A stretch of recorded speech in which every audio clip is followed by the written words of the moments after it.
Hello students. So in today's video, we are going to discuss the topic factors affecting demand.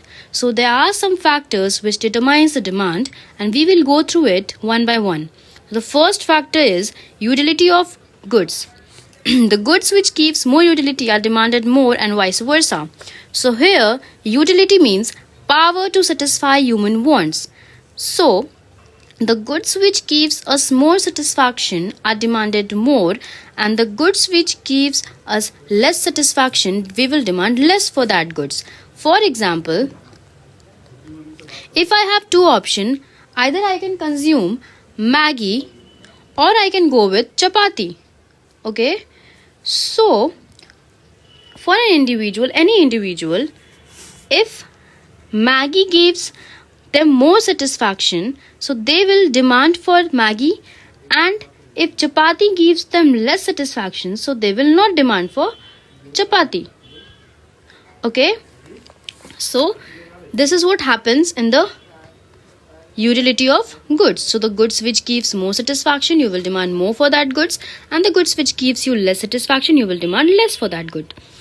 Now the next one is income level. So income level says increase in consumer income leads to increase in the demand for the commodity, whereas decrease in consumer income decreases the demand for the goods. There are two cases which we'll study. First one is normal good and second one is inferior goods. So let us understand the meaning of these, then we will move over to the definition or the meaning. So normal goods are those goods whose demand increases as there is increase in income level. Okay, so if there is an increase in income level, so the demand for normal goods also increases, and the inferior goods are those goods whose demand decreases as there is if there is increase in the income, because these inferior goods are low quality goods. So, inferior goods are those goods whose demand decreases if there is an increase in income level. Okay, so we will understand it through an example. Let us consider that I have 100 rupees right now. Okay, I have 100 rupees. Okay, so when my income level increases 2 rupees, when my income level increases to rupees 120, so so there are two situations which will happen. Let us first write and then we will discuss inferior goods. Okay, so when my income level has increased, so what will happen now? I will demand more for normal goods and I will demand less for inferior goods. Why? Because I will switch over to a good or better quality goods. Since inferior goods are low quality goods, so I will stop consuming that because my income level has increased. And if there is again another situation when my income level decreases to rupees 80, so what will happen now? So the opposite will happen, that I will decrease the consumption of normal good and I will increase the consumption of inferior goods. Okay, so this is what happens in the case of normal goods and inferior goods. So when the income level of the consumer increases, so they will increase the normal consumption of normal goods and decrease the consumption of inferior goods, and when the income level of consumer decreases, they will increase the consumption of inferior goods and decrease the consumption of normal goods. Okay, I hope you all have understood this.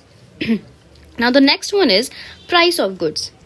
The demand for a good increases when the price falls and vice versa, which means that if there is a increase in price, we will demand less for that commodity, and if there is a decrease in price, we will demand more for that commodity. Okay, so understand one thing, that price is the most important factor. Okay, so let us understand it with an example. So it says that when the price of any good, okay, there is a good, good A.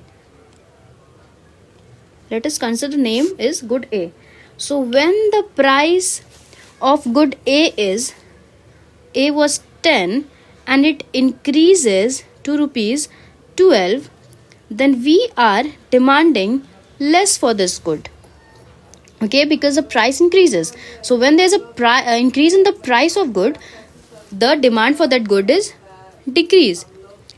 And when there is a decrease in price, like when the price decreases to rupees 8, so we will demand more for this good or services. Okay, so this is what this says, that the demand for good increases. When the price increases, the demand decreases, and when the price decreases, the demand for that particular goods increases.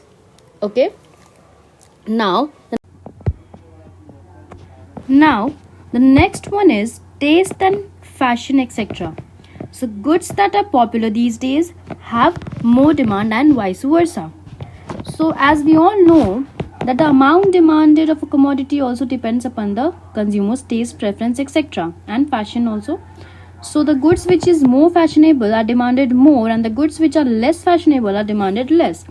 So for example, nowadays you can see that people are demanding more for cars and less for bicycles. So they are demanding more for car and less for bicycles.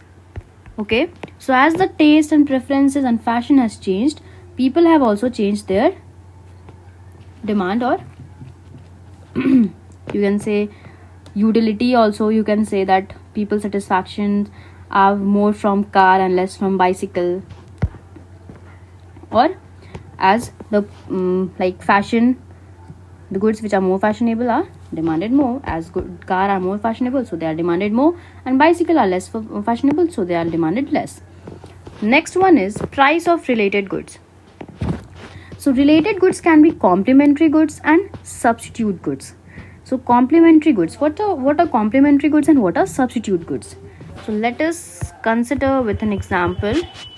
Complementary goods are those goods which are used together. For example, if car and petrol, okay, so if I purchase a car, so if the demand for car increases, so the demand for petrol will also increase, because car cannot run without petrol or diesel, right? So if the demand of car increased or increases, the demand for petrol also increases. So the demand for complementary goods increases. Why? Because they go together hand in hand. Next one is substitute goods. Substitute goods are those goods which can be replaced with each other. For example, if you are not tea and coffee, okay, let us consider tea and coffee. So if a person is not consuming tea, then he or she can go for coffee. Okay, so if a person is consuming less of a tea, then he can go for coffee, or if he is not consuming coffee, then he can go for tea. So either he is consuming this or he is consuming this. But in the case of complementary goods, both goods goes together. If the demand for car has increased, then the petrol will also increase. But in substitute goods, if the demand for tea increases, if the demand for tea increases, the demand for coffee decreases. Okay, so this is all about your factors affecting demand. So I hope you all have understood this very clearly. Still, if you have any kind of doubt regarding any topic or any word or something, you can comment in the comment section below, and I will try to give you answers. So thank you for today. Thank you and have a nice day, and also stay home, stay safe. Thank you.